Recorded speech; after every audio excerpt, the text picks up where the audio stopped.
Bismillahirrahmanirrahim. Assalamualaikum warahmatullahi wabarakatuh. Waalaikumsalam warahmatullahi wabarakatuh. Kita lanjutkan kajian kitab hadis Al-Arba'in An-Nawawi dan hadis ke-23.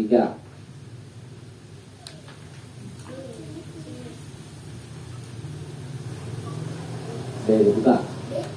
Coba bacanya dan artikan satu persatu. An Abi Malikin Al-Harithi Ibni Asim Al-Ash'ari radhiyallahu anhu qala Rasulullah sallallahu alaihi wasallam at-tuhuru satrul iman walhamdulillahi tamla'ul mizan wa subhanallahi walhamdulillahi tamla'ani au tamla'u ma bainas samai wal ard was salatu nurun was sadaqatu burhanun was sabru diyaun wal qur'anu hujjatun laka au alaika kullun nasi yaddu faba'i'un nafsahu famu'tikuha au mu'bikuha Rawahu Muslim. Artinya An Abi Malik, dari Abi Malik Al-Harith ibn Asim, Al-Harisi ibnu Hasim, Al-Harith ibnu Hasim bin Asim Al-Ash'ari radhiyallahu anhu. Semoga Allah meridhoinya. Telah berkata, dia berkata berkata Ibnu Malik, Rasulullah sallallahu alaihi wasallam, Rasulullah sallallahu alaihi wasallam bersabda, at-tuhuru, bersucilah, bersuci itu syatrul iman, sebagian dari iman, separuh, setengah iman.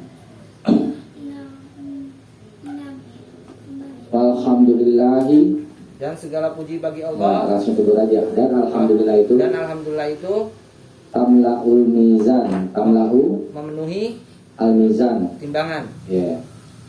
Wa subhanallahi walhamdulillah, dan subhanallah dan alhamdulillah tamla'ani,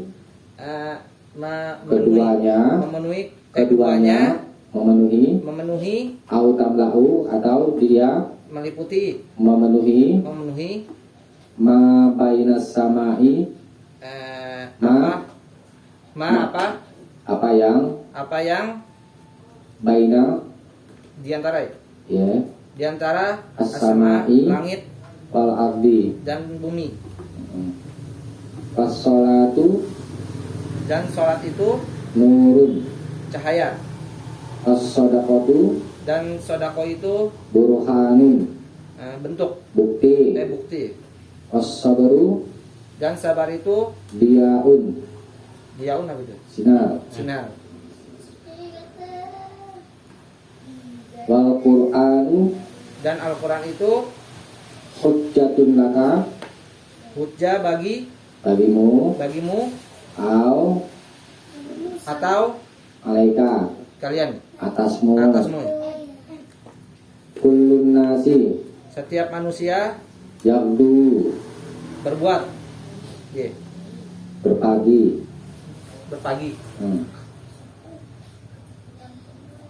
Juga artinya apa ya? Harus itu tujuan apa ya? Berbuat, Faba'iun nafsahu, maka ba'iun, menjual. Ada yang menjual sama faba'iun nafsahu, yaitu dia menjual nafsahu, dirinya, jiwanya. jiwanya boleh. Jiwa atau diri sama dia. Maksudnya sama gitu. Famu atikuha, maka mu'tikuha, mereka muktik, memerdekakan. Ada yang memerdekakannya kembali ke nafsah, memerdekakan kalian. bukan nafsahu apa tadi? Diri. Dirinya. Au Atau mubikuha, membinasakannya. ada yang membinasakannya. Ini. Rawahu Muslim. Rawahu Muslim. Rawahu Muslim, diriwayatkan Imam Muslim. Ya. Kita ulangi ya. Nah, di sini diriwayatkan dari jalan Abu Malik Al Haris bin Asim, bapaknya Malik, yaitu Al Haris bin Asim Al Asy'ari radhiyallahu anhu, semoga meridhoinya, dia berkata, qala Rasulullah sallallahu alaihi wasallam, telah bersabda Rasulullah sallallahu alaihi wasallam, at-tuhuru syatrul iman, bersuci itu adalah syatrul iman, setengahnya iman. Iman ada berapa ya? Itu rukun iman. Macam-macamnya 70. 77. 70 lah, tapi 70 atau sampai 79 gitu ya. Yang paling tinggi Tauhid.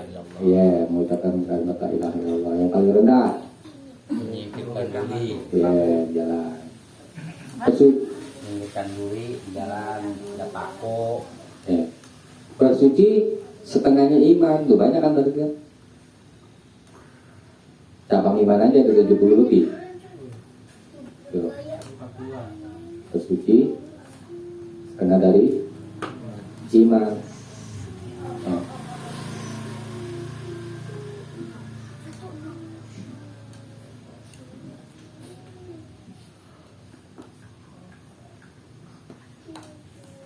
Kama yaquluna anal iman, dan begitu bahwa iman itu kama yaquluna, sebagaimana kata saya Abu Utsaimin, sebagaimana mereka berkata tahliyah.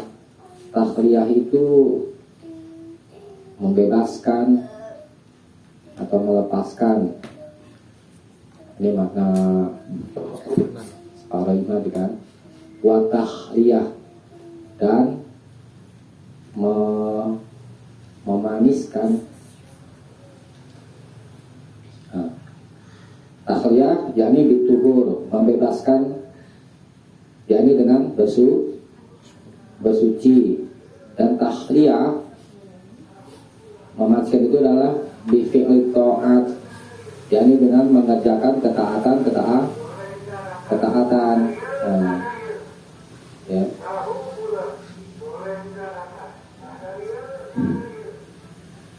Jadi iman itu ada kalanya berbuat, ada kalanya meninggalkan sesuatu. Ya. Wataku tatakur, dan meninggalkan itu yakni tatakur, membersihkan. Gimana itu maknanya gitu? Meninggalkan dikatakan membersihkan. Meninggalkan kotoran. Dosa, tinggalkan dosa berarti tadi. Iya, itu kata maknawi secara makna. Wal fi'lu, dan berbuat itu adalah ijadun, mewujudkan, ya kan? Ya. Jadi ada juga yang berkata syatrul iman, separuhnya dari iman adalah takhalli anil isyrak, meninggalkan dari persekutuan. Ya. Lianna syirka billah, karena sesungguhnya syirik kepada Allah itu najasatun, adalah najis, sebagaimana Allah berfirman di dalam surat At-Taubah ayat 28, innamal musyrikuna najasun. Tuh dasarnya, hanyalah orang-orang musyrik itu najis. Jadi orang-orang yang meninggalkan kesyirikan, ya, sama artinya dia membersihkan imannya tuh, ya.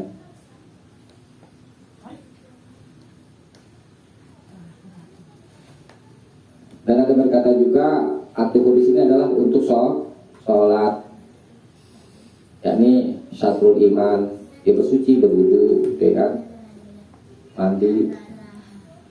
Nah, karena sholat termasuk iman dan tidak sempurna sholat itu kecuali dengan bersuci.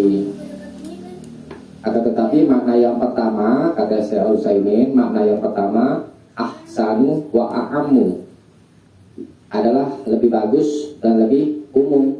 Yakni apa? Takhalli anil isyraq, meninggalkan dari menyekutukan Allah. Tuh, ya. Akhirnya separuh dari iman. Dalam berikutnya, alhamdulillah. Alhamdulillah artinya apa? Segala puji bagi Allah. Nah, ini masih begini. Kalau seseorang mengucapkan alhamdulillah, tamla'ul mizan, maka dia akan memenuhi timbangan mizan nanti di akhirat. Mizan di akhirat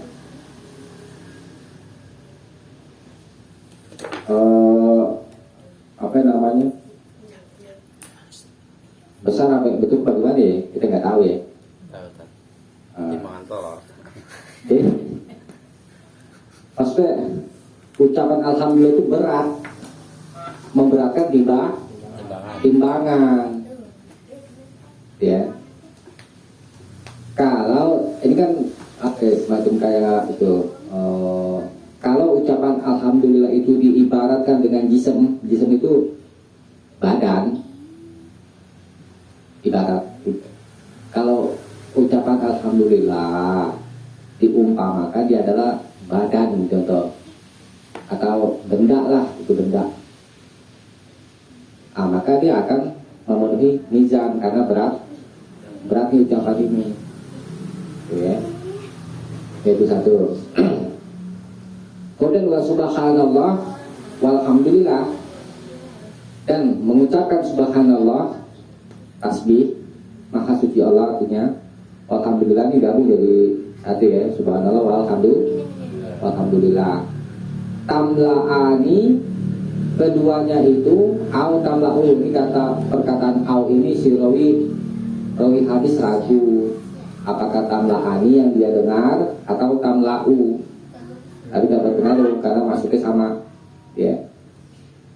Kalau ucapan subhanallah walhamdulillah, ya, diumpamakan adalah benda, gitu ya, maka dia akan memenuhi ma bainas samai wal ard, memenuhi apa yang ada di langit dan yang ada di bumi. Langit ada berapa tingkatan? 7. Langit pertama aja luasnya aja udah nggak, tolong kita nggak tahu luasnya. Yang mengetahui luas langit dan bumi itu Allah aja yang tahu. Ya. Langit aja banyaknya bukan main, ya kan. Nah, kalau diserupakan misalkan ucapan subhanallah walhamdulillah ini adalah jism, benda, ya, maka dia akan memenuhi langit dan bumi. Berarti kita bisa bayangkan mizan akhirat itu besarnya bagaimana? Lebih dari bumi langit. Ya kan? Tuh. Nah, ini keutamaan, maksudnya keutamaan seseorang kalau mengucapkan alhamdulillah, ya, atau subhanallah walhamdulillah, besar ganjarannya. Tuh, ya. Itu maksudnya keutamaan seseorang mengucapkan alhamdulillah, ya, atau subhanallah walhamdulillah, ganjarannya besar, bisa memberatkan timbangan apa ini? Timbangan amal soleh kita. Tuh. Tuh kayak di hadis Sahih Bukhari itu di akhir hadis, di akhir kitabnya itu. Yang ringan diucapkan tapi berat di timbangan. Ucapan apa? Subhanallah wa bihamdi subhanallahil azim. Nanti kan timbang amal soleh seseorang di akhirat. Di surat Al-Qari'ah ada tuh. Ya, yeah. Terus wa ma adraka amal Qari'ah. Terus yang fa'amman sakulat mawazinuhu. Fa'amman, adapun orang yang sakulat berat mawazinu, timbangannya, maksudnya timbangan kebaikan kali ini. Fahuwa fi isyatir radiyah, maka dia dalam kehidupan yang menyenangkan. Nah ini mengucap alhamdulillah, subhanallah, alhamdulillah termasuk perkara yang memberatkan timbangan amal soleh. Terus bawahnya wa amma man khaffat, adapun orang yang ringan mawazinu, timbangan kebaikannya, fa ummuhu hawiyah.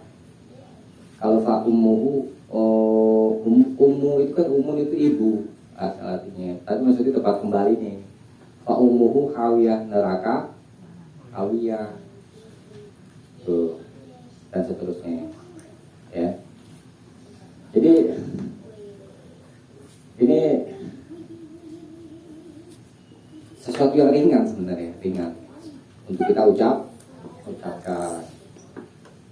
Ketika kita mensyukuri nikmat, ucap alhamdulillah, ya, bisa memberatkan timbangan. Atau lagi di dalam kesendirian kita isi dengan zikir-zikir. Gitu. Disebut alhamdulillah apa itu ya? Iya, begitu maksudnya. Alhamdulillah. Atau subhanallah alhamdulillah. Silakan boleh pilih. Karena ini termasuk amal soleh yang akan memberatkan timbangan amal soleh kita itu nanti akhirat. Yang ringan tadi kan fa'amma man sakulat mawazinu fahuwa fi isyatir radiyah wa amma man khafat mawazinu fa ummuhu hawiyah. Tapi kalau sama, misalnya nih, tadi kan berat amal baiknya, sudah, maka dia dalam kehidupan yang diridhoi kan. Kalau berat amal baiknya, terus kalau ringan amal baiknya, neraka. Kalau sama gimana? Hah? Kalau sama cukup buat dirinya itu masuk neraka. Kalau sama tuh? Iya. Sama yang masuk neraka ya? Karena fa'amma man sakulat mesti lebih berat. Amal soleh dengan amal buruk ini ya, itu mesti lebih berat amal solehnya. Walaupun hanya sedikit. Tuh. Kalau sama beda seon itu teh.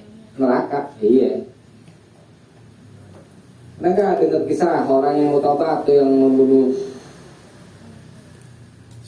99 orang, beda jadi 100. Itu tinggal perjalanan itu. Kan disuruh hijrah. Kamu tinggalkan negerimu yang jelek itu ya kan. Kamu pindah ke sana. Di sana banyak orang-orang yang beribadah. Kamu beribadah bersama mereka. Oke, sepanjang perjalanan ditobat di jalan tuh. Di tengah perjalanan meninggal dia nih. Meninggal. Ya, misalnya baru mau dalam perjalanan tobat, ya, meninggal. Kemudian malaikat rahmat dan malaikat azab bertengkar. Ya, kata malaikat azab, ini masuk neraka nih, karena dia belum beramal soleh. Tuh, ya. Terus malaikat rahmat, enggak, dia kan udah tobat, udah mau hijrah. Gimana nih? bertengkar, nggak selesai. Kemudian ada malaikat lain tuh datang jadi penengah. Dia ukur aja, ukur. Dia diam-diam mengukur dulu ya. Oh, condong kemana? Ke negeri yang baik atau yang buruk, yang lalunya dia? Nah, ternyata Allah takdirkan dadanya condong sejengkal doang. Dadanya condong ke negeri yang baik. Lalu diputuskan masuk surga. Tuh. Walaupun cuma sedikit. Jadi timbangan amal seseorang jika ingin dimasukkan ke dalam surga mesti lebih berat walaupun hanya sedikit. Nah, Rasulullah dikasih tahu ini amalan-amalan yang memberatkan timbangan amal soleh. Ucap alhamdulillah, alhamdulillah, alhamdulillah, alhamdulillah. Tuh, yang kalau habis sholat kan itu sudah baca kan? Tuh, termasuk juga ajarannya. Tuh, nanti namanya timbangan. Subhanallah juga sering baca juga kan, kita kan? Terus yang subhanallah wa bihamdi, subhanallah fil azim, itu membaca itu kan. Kelihatannya sepele ya. Nah, tapi keutamaannya tuh bisa dibayangin tuh kalau misalkan berupa benda nih, subhanallah alhamdulillah memenuhi antara langit dan bumi. Besarnya semuanya. Langit aja ada 7.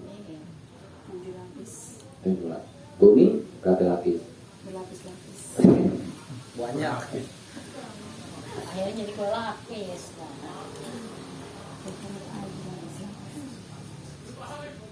Nah, jadi kita terbanyak pikir ya kan. Kan kita tahu aja yang ini contohnya satu, ya kan kita tahu.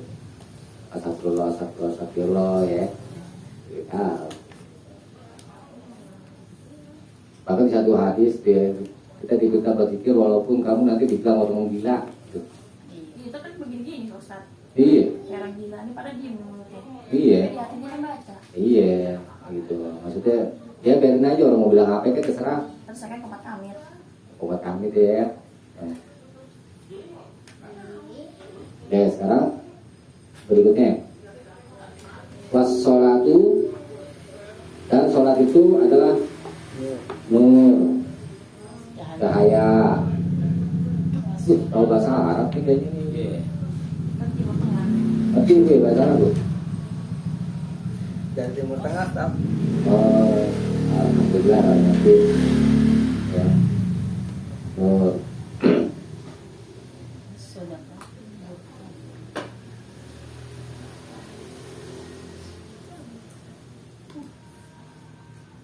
Nah, kalau kata Imam Nawawi, sabdanya wassalatu nur ai sawabuha nurun, ganjarannya adalah cahaya. Nanti di hari kiamat dia mendapat cahaya yang sempurna. Dan misalkan tuh kan tentang masalah melewati ini di antara mana aja, melewati jembatan Siratul Mustaqim. Nah, kalau orang beriman tuh dapat cahaya, Kasih jalan yang terang ya. terang. Kalau munafikun Gelap. gelap, minta sama orang mukmin, bagi dong cahaya sedikit. Tapi nanti di akhirat kata Imam Nawawi, ganjaran adalah cahaya nanti akan kita dapatkan buat di akhirat.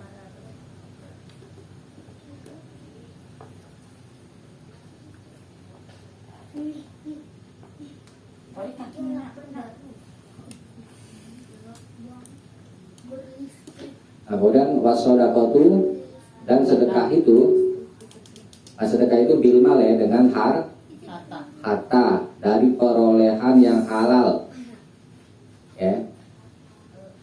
Kalau dari perolehan yang haram bukan sedekah namanya. Nggak tahu namanya apa. Kesian. Hah? Kesian. Dari depan. Kasihan ya. Dari depan lagi. Jadi orang-orang yang bersedekah, ya, sedekah itu kan diambil katanya itu dari apa? Sodako. Sodako artinya apa? Benar. Ya. Jadi orang-orang yang bersedekah itu menunjukkan benar imannya.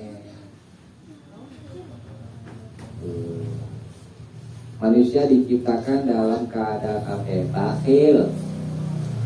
Maksudnya kalau sedekahnya bakhil atau enggak, kamu udah dasari bakhil. Khuliqal insanu halu'a. Manusia itu diciptakan dalam keadaan halu'a, tamak saudaranya bakhil. Nah, kebanyakan di ayat Allah memerintah sholat digandeng dengan zakat, gitu kan? Itu. Kalau sholat hubungan dengan Allah. Kalau zakat hubungannya nanti bersama manusia saling berbagi, gitu kan? Nah, orang-orang yang bersedekah itu menunjukkan benar imannya, gitu.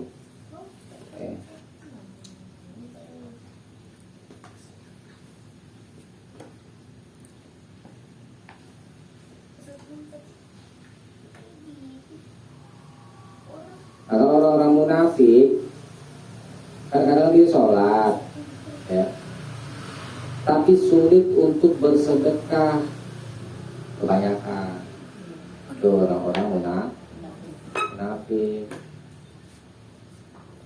Berarti kebanyakan bebas, bakhil, pelit. Ya.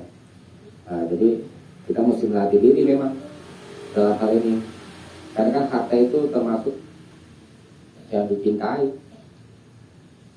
Harta kalau bahasa Arabnya mal. Mal itu contoh kalau mau ditelusuri secara bahasanya. Mal. Manusia itu contoh kepada harta.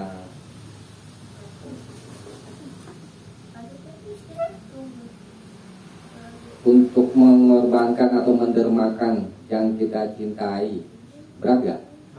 Berat. Tapi kita disuruh sama Allah berinfak atau bersedekah dari harta yang kamu cintai. Bukannya Allah nggak tahu kita lagi kurang, Allah tahu kita lagi susah. Tapi kenapa Allah suruh berinfak atau bersedekah kepada orang dari harta yang bagus, maksudnya? Ada di situ kita tahu, Allah pengen tahu pengorbanan kita taat terhadap perintah Allah atau enggak. Bersedekah semampu kita. Kalau misalnya, maaf cuma 1.000 rupiah misalnya, ya, punya uang 5.000, kasih 1.000 atau 2.000, itu masih lebih baik. Punya uang 5.000, kasih 2.000. Punya uang 500 juta, kasih 10 juta. Besaran mana? Persentasenya coba. Besaran yang ngasih 2.000.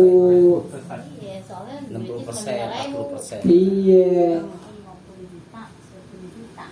500 juta. Ngasih uang 10 juta. Sama ngasih yang punya uang 5.000, kasih 2.000. Besaran yang itu persentasenya. Jadi yang dilihat nominalnya. Mudah-mudahan nanti ada malaikat. Setiap hari nih malaikat nih, ada 2 malaikat yang mendoakan. Pertama untuk yang berinfak, ya, didoakan keberuntungan sama malaikat. Terus yang enggak berinfak didoakan kerugian. Berikan bersedekah terutama kepada keluarga, itu ya yang wajib. Sampai terutama ke orang tua. Istri dan anak. Enggak, maksudnya anak. Kalau dalam keluarga ya istri dan anak, ya satu Tapi keluarga kalau pas kecil. keluarga, tapi orang tua gitu. Kalau sama orang tua nanti setelah itu. Atau Keluarga. Yang lebih penting berarti istri kayak sama suami sama anak. istri. Iya, Terus orang tua, adik-adik gitu. iya. kerabat. kerabat. Udah setelah itu. Setelah itu. Berarti itu kan sudah ke keluarga kan? Iya. Atau dekat tuh.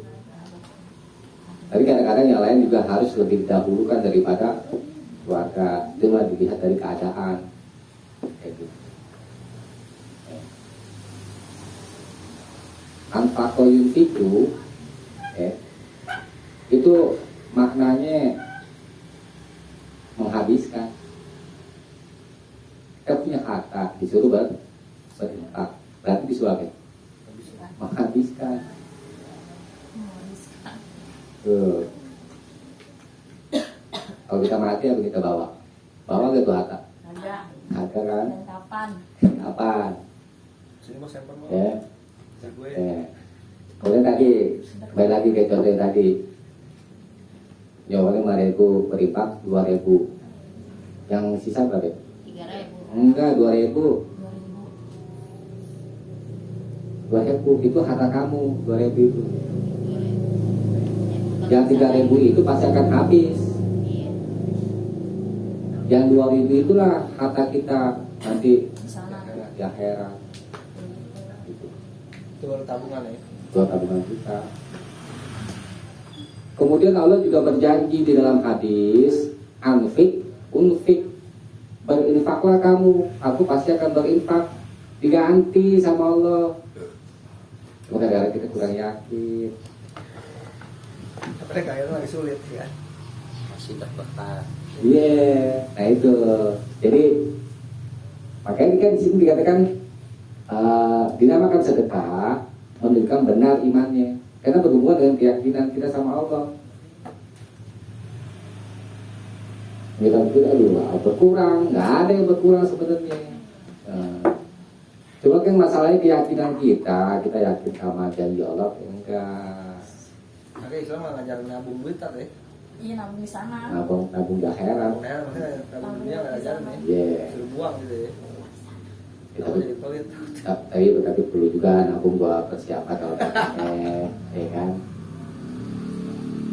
Kan kalau memberi pada pengemis boleh nggak? Kalau di Al-Quran sih umum, ya kan, makanya orang yang meminta gitu. Ya terlepas daripada orang itu males atau yang lainnya, mengemis juga sebenarnya nggak boleh di dalam Islam itu, Boleh kan ya? nggak boleh. Tapi kan kita disuruh memberi kepada orang yang meminta.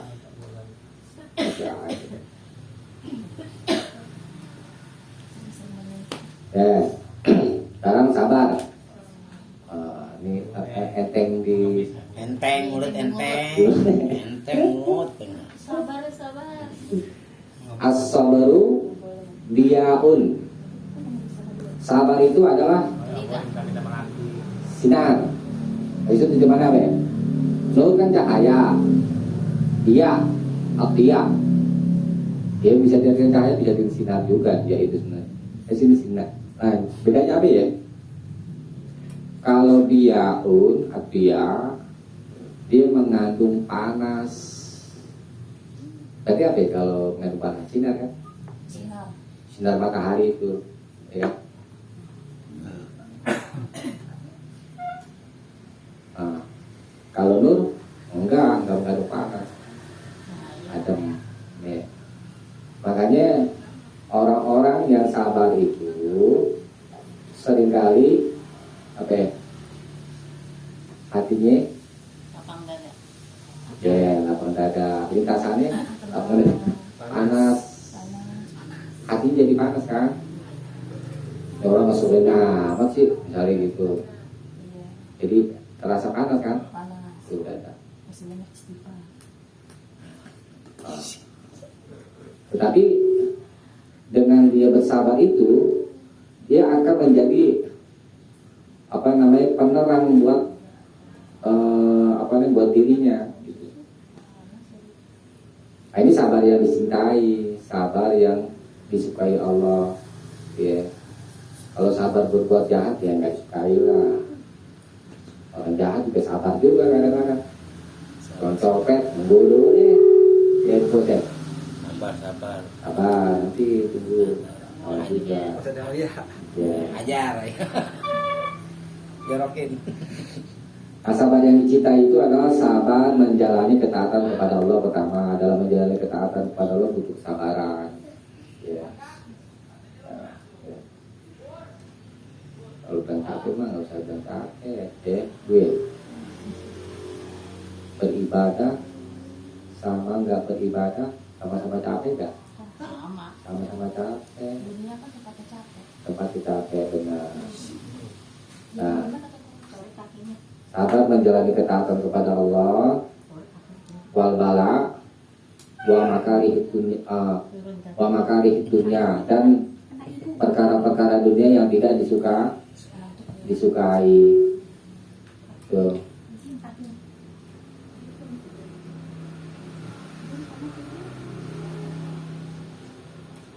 Kalau orang sabar tuh, sabar artinya apa ya? Masih ingat nggak?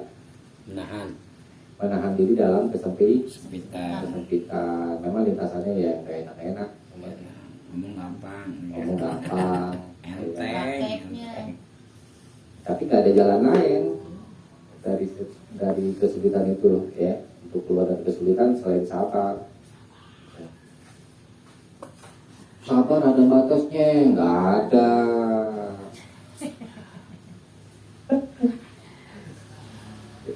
Biasanya kaum ibu ya yang Iya, orang sabar. Hilang kesabaran gue nih. enggak sabar gue nih. Sabar ada batasnya tahu, kayak gitu ya kan bu ya. Nggak ada batasnya. Nanti saya katakan seperti itu karena dari tafsiran Innallaha ma'as sabirin, ya kan, sesungguhnya Allah bersama orang-orang yang sabar. Lafaz as-sabirin ini saya juga belajar ya kan ya. Ini adalah sebuah isim fa'il dalam bahasa Arab. Isim fa'il memang secara makna asli waktunya itu yang sekarang atau akan datang. Jadi itu kalau diartikan sekarang atau akan datang, bagaimana? Sesungguhnya Allah bersama orang-orang yang sedang sabar dan yang akan sabar, ya kan? Datang. Nah, tetapi dalam masalah tafsir sabir ini, isim fa'il itu kadang-kadang bermakna istimrol. Kata Imam Asyuyuti di kitab Al-Iqan itu yang saya pernah baca itu, isim fa'il itu di dalam Al-Quran bermakna istimror. Ada istimror itu terus menerus. Jadi perintah sabar yang disuruh apa ya? Terus menerus. Kemudian orang yang ngomong sabar itu ada batasnya, tidak bisa disalin juga. Manusia ya. Enggak, karena dia yang sedang terbatas dalam masalah bersabarnya. Artinya dia untuk berbuat sabar itu masih terbatas. Gitu. Perlu ditingkatkan lagi. Jadi batas sabarannya emang udah sampai situ. Sampai situ pada kesabaran, tingkatan sabarnya. Bukan yang mutlak. Sabar itu ada batas, enggak. Perintah bersabar itu terus menerus. Dan dari situ kita bisa introspeksi, berarti saya masih kurang sabar. Gitu. Berdoa sama Allah, ya Allah, jadikanlah aku seorang yang punya sabar, ya. Dikasih lagi ujian, ya Allah, ini ujian apa lagi? Ya. Halo ya. Gak berhenti. Nggak mungkin berhenti. Padahal Allah mau ngangkat derajat dia dengan banyak ujian itu, supaya dia itu jadi orang yang sabar, naik level, gitu. Kalau nggak ujian sekolah gimana? Iya. Lalu juga tahu kapasitas kita semana. Kan la yukallifullahu nafsan illa usaha kan. Kalau tidak membuat seseorang nanti sesuai dengan kesanggupannya, berarti ujian apa aja yang datang ke kita itu hakikatnya kita mampu. Orang pilihan ya. Iya. Nah, cuma yang kita butuhkan ya sabar itu. Enak, maka itu orang kata Nabi kan, aku takjub kepada seorang mukmin, di semua keadaannya baik, gak ada yang gak baik, semuanya baik. Kalau susah dia sabar, itu kebaikan buat dia. Kalau dia senang dia syukur, itu kebaikan buat dia. Gak ada yang gak baik, ya mukmin, anak jadi seorang mukmin. Tapi mukmin yang berilmu. Kalau yang nggak berilmu, bisa salah jurusan nanti. Simuin desi. Salah jurusan. Bukan yang beriman kepada Allah, beriman pada setan. Pergi ke dukun. Banyak muslim kan gitu kan? Iya. Orang muslim banyak kan ke dukun? Banyak. Iya. Karena kurang Iman. ilmu sama kurang iman juga sama. Tidak salah ilmu semua. Cuma nggak tahu ya. Nah, sekarang dapat oke. Wal Qur'anu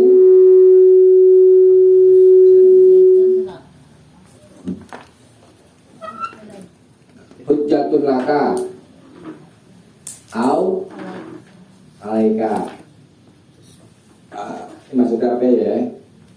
Hujjah bagimu atau atasmu.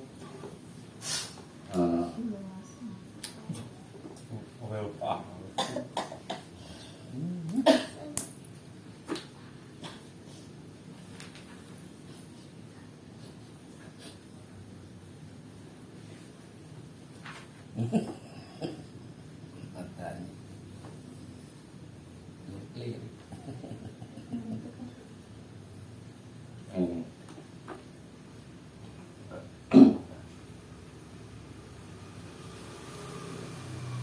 Laka itu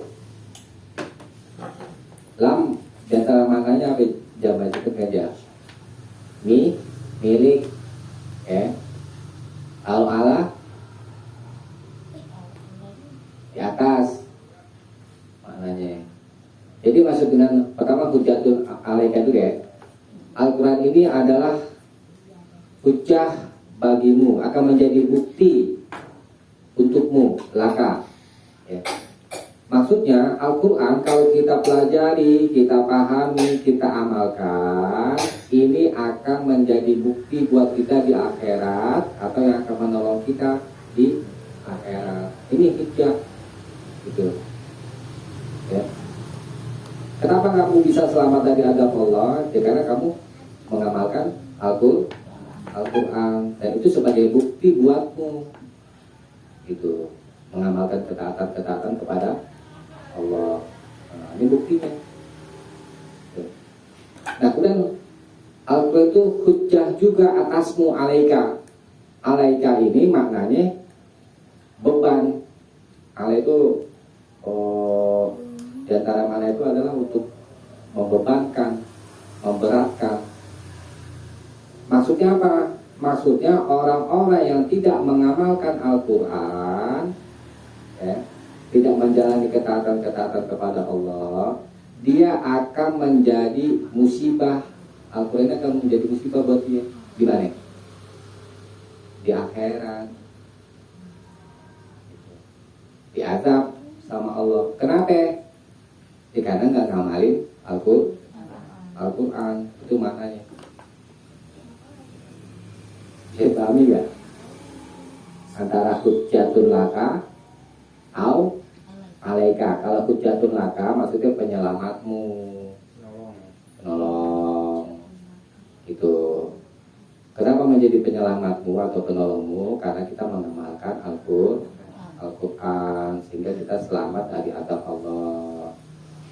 Nah, kemudian Al-Quran hujjatun alaika. Al-Quran itu adalah bukti atasmu. Kalau dapetnya begitu aja. Maksudnya Al-Quran itu adalah hujjah alaika. Kalau kamu tidak mengamalkan Al-Quran, ya, akan menjadi beban buatmu di akhirat. Kamu tidak akan selamat dari azab Allah karena tidak mengamalkan Al-Quran. Jadi itu maksudnya. Ya.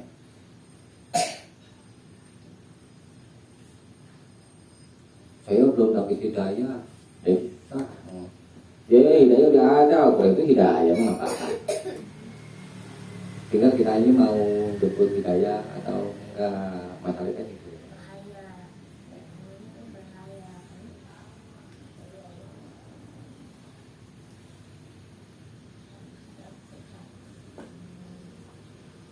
Nah, berikutnya kullun nasi yaktu. Setiap manusia itu akan yaktu berusaha itu ya, pagi. berusaha. Ada manusia, ada dua kelompok manusia itu di sini. Fabai'un nafsahu, lalu dia menjual dirinya. Yang pertama menjual dirinya yakni kamu tikuha, yaitu dia membebaskannya. Yang kedua mubikuha, atau dia membinasakannya. Jadi setiap hari itu manusia itu jual diri. Berdasarkan di sini. Yang pertama, kelompok yang pertama yang menjual dirinya yakni yang membebaskannya. Maksudnya seseorang yang menjalani ketaatan kepada Allah, ya, itu sama artinya dengan orang-orang yang membebaskan dirinya dari azab Allah. Gitu. Kemudian kelompok kedua yang membinasakan dirinya, jual diri, tapi membinasakan dirinya. Nah, ini orang-orang yang tidak menjalani ketaatan kepada Allah. Itu adalah orang-orang yang menjual diri, yakni dengan membinasakan dirinya. Ya. Jual diri. Pertama jual diri dengan ketaatan kepada Allah. Kalau yang kedua, jual diri juga mubikuha. Sate sama setan. Sama hawa nafsunya. Ya. Dia tahu setan apa namanya, mengajak hamba-hamba Allah semuanya kalau bisa sama dia diajak ke neraka. Kan udah jelas itu kan jaluran, kecuali orang-orang mukhlasin katanya dia nggak bisa apa namanya, nggak bisa ngikut mukhlas yang disucikan. Itu yang orang taat kepada Allah. Sama yang haram-haram enak ya. Enak Tanpa sadari. Mahal tapi Kalau bayar. iya, ke dunia kan kalau bagi orang Bayar. dunia kan bagi orang-orang mukmin pakai penjara, ini dilarang, itu dilarang. Kalau bagi orang kafir surga bebas. Ya, tinggal nanti di akhirat. Itu mana? Ya. Dunia paling lama, apalagi itu udah akhir zaman. Dari sejak Nabi Muhammad SAW diutus jadi Nabi, itu sudah menunjukkan kiamat nih, kata Nabi. Kiamat udah begini nih. Iya, di dekat. Itu Nabi beri isyarat seperti itu setelah dia diutus jadi Nabi. Di dekat. Sekarang jarak kita sama Nabi udah berapa ribu tahun? 1000 Hijriah udah berapa? 400 sekian ya. Itu ada kita Batu Bari itu saya pernah dapat itu baca dia. Ini dari si ulama. Dunia itu tidak lebih dari 1500 hancur. Kiamat prediksi doang. Walau ini aja di 1400 lebih. Sudah mau mendekati 1500. Mereka katakan tidak lebih dari 1500. Karena kan tanda-tanda kiamat sedang ditunjukkan sama Allah satu persatu.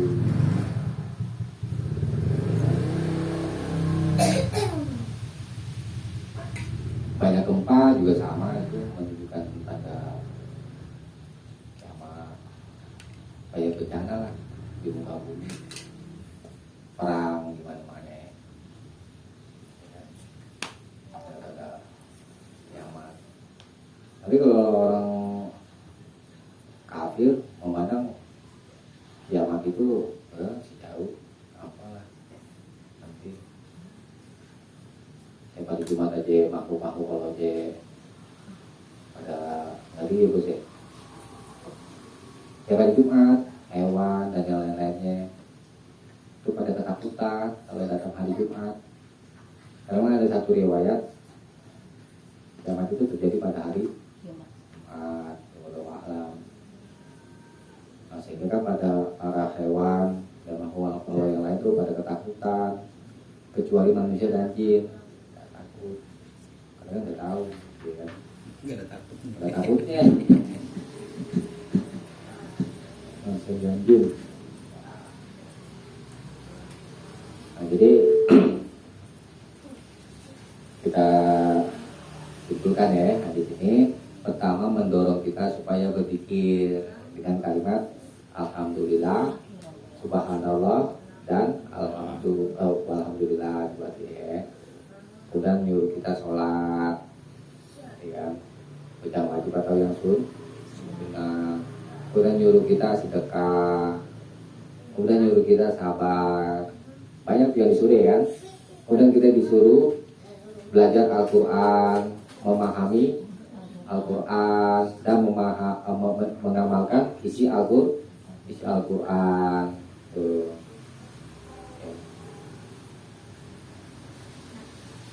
Jadi dipahami ya. Kita cukupkan deh, kalau dipaham kita cukupkan sampai sini. Mudah-mudahan ada manfaatnya. Kalau dia mohon maaf. Kalau ditanyakan nanti aja kita tutup.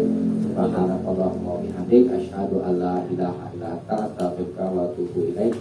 Assalamualaikum warahmatullahi wabarakatuh. Waalaikumsalam.